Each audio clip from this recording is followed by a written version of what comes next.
Welcome back into Lowcountry Money Talk. You have joined us for our final segment of the show.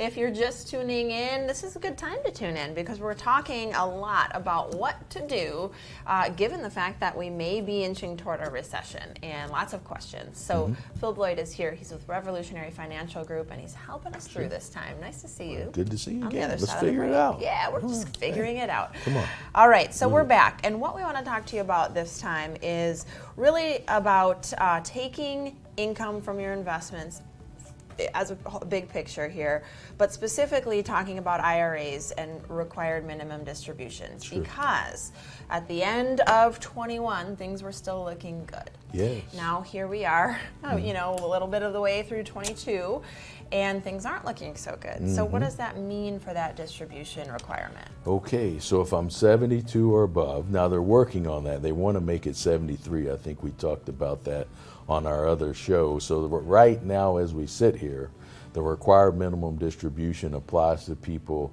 retirees that have IRAs, individual retirement accounts, that are age 72 or above. As I mentioned, they're trying to make it 73 and eventually maybe 75, but as we sit, 72. Presently, right. Okay, 72. So here's the way that the program works as far as minimum distribution. Anyone that had that IRA would receive a letter probably in January, and it says FMV, fair market value. So it's telling you this is the fair market value as of December 31st, 2021. So the IRS will be basing your required minimum distribution on the value of those IRAs last year, which they were probably 20% higher if they were in equities. So the rule also says that you can take the rest of this year, 2022, to do your distribution. But however, if you don't complete that distribution, then there's a 50% penalty that will be levied on you on your tax return. So you want to go ahead and take that distribution. You want to take the distribution.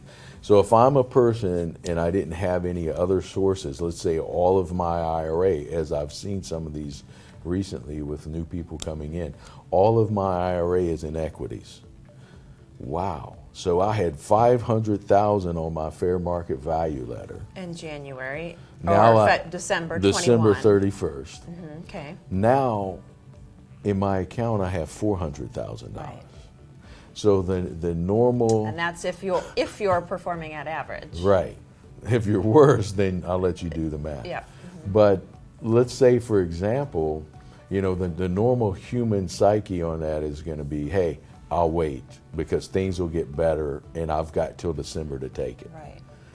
Okay, so let's say the market doesn't get better and let's say maybe it gets worse and then that 400 becomes 350,000 and I'm getting closer to December. And let's say I'm supposed to take 20,000 out. The penalty's 10 and they're going to make me take the 20 anyway. You gotta take it. Right. So I'm going to get down to December and the market hasn't changed. Maybe it's gotten worse and I'm going to take 20,000 out of the 400,000 or less. And then I can always reinvest it if I don't need the money, but less the taxes I have to take out. Okay. I think the better way, Jessa, is to have two forms. So two accounts, let's say. The IRS doesn't care how many IRAs you have. You can have as many as you want. You can take the 20,000. Let's say I had two different IRAs, both in my name. The fair market value was 500,000.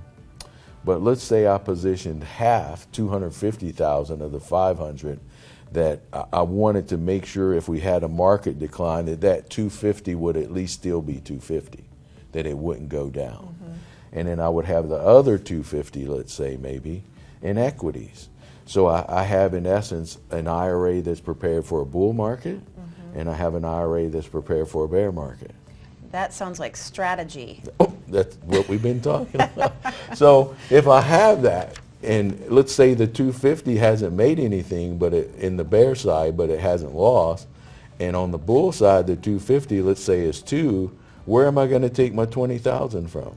Yeah, well, Well, the bear market. the bear market, yeah. 20,000 because it didn't go down. Right. And so even a zero return is better than a minus 20. This is fascinating always stuff. go. All right, he walked us through a math problem and Yeah, a simple. helpful math Yeah, problem. I like it. Well, I guess the lesson here is don't panic, Mm-hmm. get a plan, and if you need help with that plan, that's where your expert comes into Sure. play. You can go ahead and do that portfolio analysis, Mm-hmm. figure out where you are, and that way you can make adjustments and plan for either type of market. Phil, Exactly. it's been a pleasure. Right. Thanks so Thanks. much I've for the enjoyed it. advice. Thank you for watching. We'll see you next time on Lowcountry Money Talk.